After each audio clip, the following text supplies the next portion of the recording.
Hello friend and my dear children. तो कैसे हो आप? कमेंट करके ज़रूर बताएं। आज हम पढ़ने वाले हैं प्रश्नावली 1.1 का प्रश्न नंबर 2।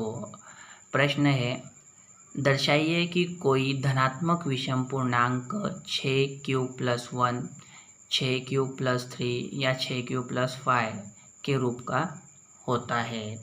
ठीक है, तो इस सबसे पहले हम समझेंगे प्रश्न में जो दिया है कि दर्शाइए कोई धनात्मक विषम पूर्णांक। तो पहले आप समझिए कि धनात्मक विषम पूर्णांक मतलब क्या। धनात्मक विषम पूर्णांक का मतलब ये है, विषम मतलब ऐसी संख्या है जिसे 2 से भाग नहीं जाता है।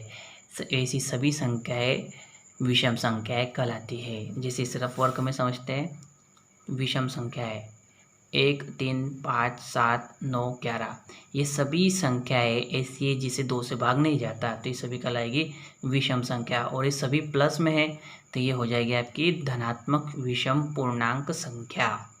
ठीक है, अब यहाँ प्रश्न में बोल रहा है कि दर्शाइए कोई धनात्मक विषम पूर्णांक 6q+1, 6q+3 या 6q+5 के रूप का होता है। यह ध्यान दीजिए, दर्शाइए कोई धनात्मक विषम पूर्णांक, यानी इसका मतलब कोई भी संख्या हो सकती है, कोई भी धनात्मक विषम पूर्णांक हो सकता है। ये हमें अभी मालूम नहीं है, तो इसलिए हम यहाँ पर अभी लिख लेते हैं, माना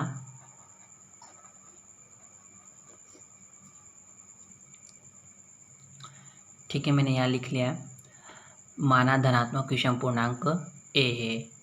अब हम लिखेंगे यूक्लिड विभाजन एल्गोरिथम प्रमेय। यहाँ लिखिए,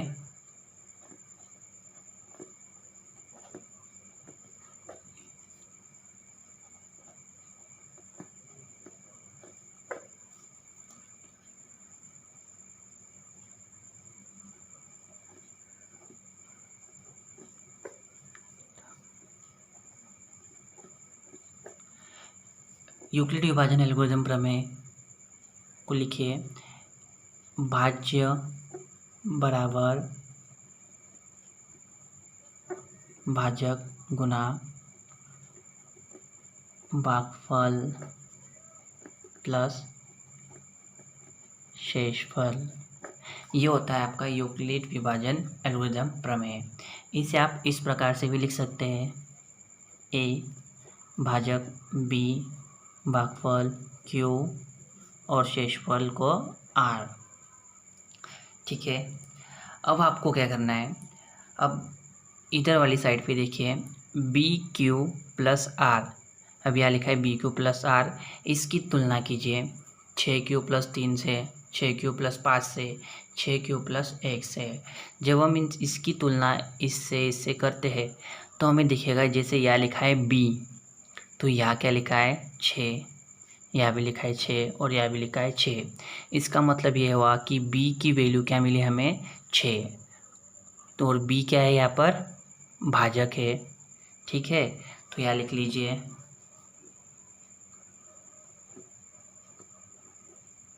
भाजक b बराबर 6।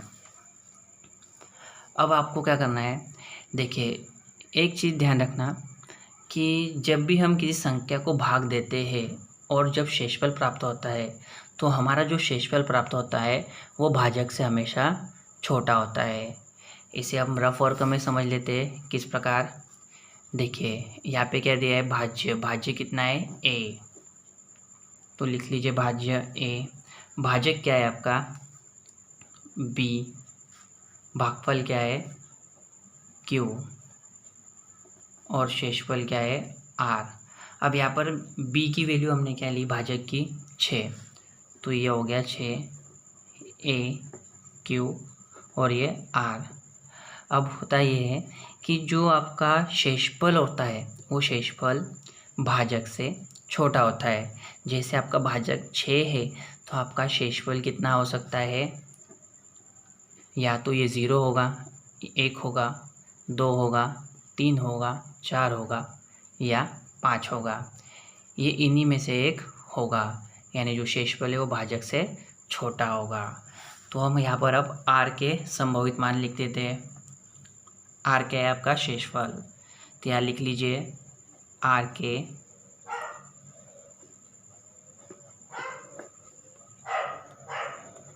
तो यहाँ पे आर के संभवित मान लिख लीजिए, यानी आर के संभवित मान क्या हो सकते हैं, 0, 1, 2, 3, 4 या फिर 5।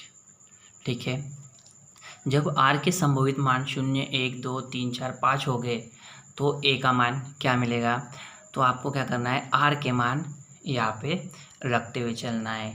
जैसे ए बराबर बी, अभी बी का मान क्या है, 6, तो यहाँ लिख दीजिए 6 क्यू।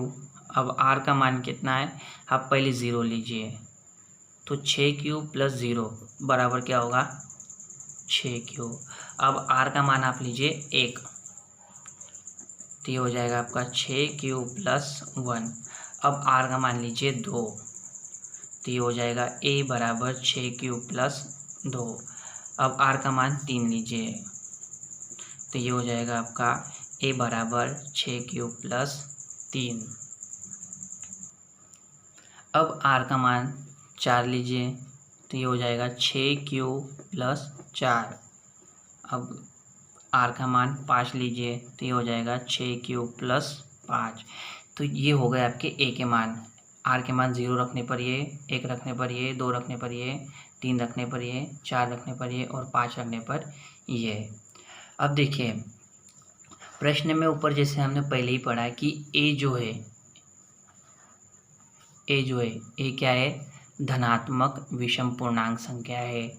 और यहाँ देखिए जैसे ए के हमें बहुत सारे मान मिले, अब इसमें से जो पहला मान है 6 अभी 6 ये क्या है, सम संख्या है और ए क्या है, विषम संख्या है। तो इसका मतलब कि ए का मान 6 नहीं हो सकता क्योंकि ये विषम है और ये सम है। यहाँ पर देखिए 6 प्लस 1 ये विषम है तो ए का मान ये हो सकता है, ये सम है तो ये ए का मान नहीं हो सकता। ये फिर से देखिए ये विषम है, ये 6 का मान हो सकता है, ए का मान हो सकता है। ये फिर से देखिए ये सम है, ये ए का मान नहीं हो सकता और ये विषम है तो ये ए का मान हो सकता है। तो यहाँ पे लिख लीजिए आप।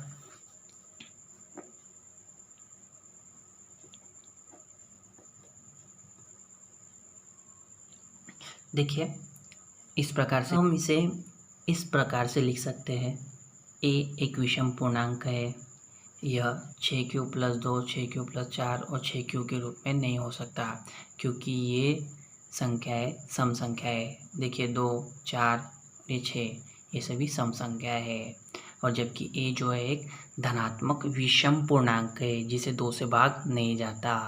तो देखिए यहाँ पर 6 प्लस 1, 6 प्लस 3 और 6 प्लस 5 ये सभी विषम पूर्णांक है और ए भी विषम पूर्णांक है। इसका मतलब ये हुआ कि अतः ए 6 प्लस 1, 6 प्लस 3 और 6 प्लस 5 के रूप में होता है। इसे आप नीचे इस प्रकार से लिख सकते हैं, लिख लीजिए। अतः ए 6 प्लस 1, 6 प्लस 3, 6 प्लस 5 के रूप में होता है। और इस प्रकार आपका ये प्रश्न यहाँ पर ख़त्म होता है। वीडियो अच्छा लगे, प्रश्न अगर समझ में आया है तो लाइक कीजिए, शेयर कीजिए और सब्सक्राइब कीजिए। Thank you.